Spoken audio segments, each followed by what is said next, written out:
Большое, Павел. Спасибо. Եվ կարող ենք արդեն սկսել մեր ասուլիսը, բայց ես կուզենայի օգտագործել իմ իրավունքը մի փոքր եւ տալ առաջին հարցը,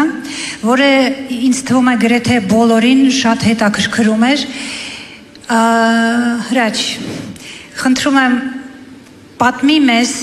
թե ինչու Տաշիր արենայի կառուցումը եւ բացումը այդքան հետաձգվեց։ Այս հարցը ինձ թվում է հետաքրքրում է բոլորին։ Շնորհակալություն Զարա ջան, հարգելի լրագրողներ, բարի երեկո, ուրախ ենք ձեզ ողջունել Տաշիր արենայում։ Մի փոքրիկ նախաբան պատասխանելով հարցին, նախ երբ որ Տաշիր ընկերությունների խումբը ձեռք բերեց Երևանյան կրկեսի շենքը, այդ պահին գտնվում էր վթարային վիճակում եւ անվտանգ ջեր շահագործման համար։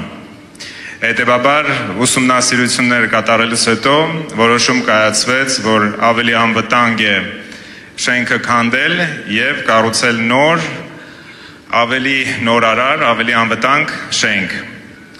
Ինչն էլ սկսեց անել Տաշիր ընկերությունների խումբը, որը կարողանում է շատ լավ անել։ Կարծում եմ գիտեք, տեսել եք, որ ինքնին շենքը բավականին կարճ ժամանակում կառուցվեց, բայց հետո կար խնդիր այն համալրել տեխնոլոգիայով եւ տեխնիկայով։ Եվ Սամվել Կարապետյանի կողմից կար դրված խնդիր, որպեսզի շենքը լինի բազմաֆունկցիոնալ եւ համալրված ամենանոր տեխնոլոգիաներով։ Եվ թիմը լծվեց այդ գործով, սկսվեց նախագծման փուլը, հետո ձեռքբերման փուլը, հետո մոնտաժային եւ փորձարկումների։ Բնականաբար նույն COVID-19-ի համաճարակը արցախյան դեպքերը իրենց շտկումները մտցրեցին այդ բոլոր process-ների մեջ, բայց կարծում եմ բոլոր սպասումները արդարացված են, քանի որ մենք հասանք մեր նպատակին եւ ստացանք ոչ միայն Երևանի, Հայաստանի, այլ նաև ամբողջ տարածաշրջանի համար շատ բարձր մակարդակի, անվտանգ,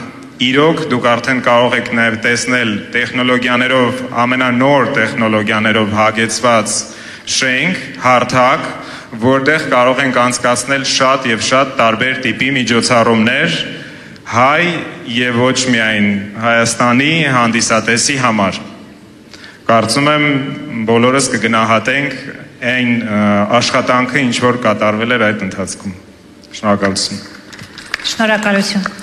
Եվ այսպիսով ձեր հարցերը, խնդրեմ, ձեռքը բարձրացրեք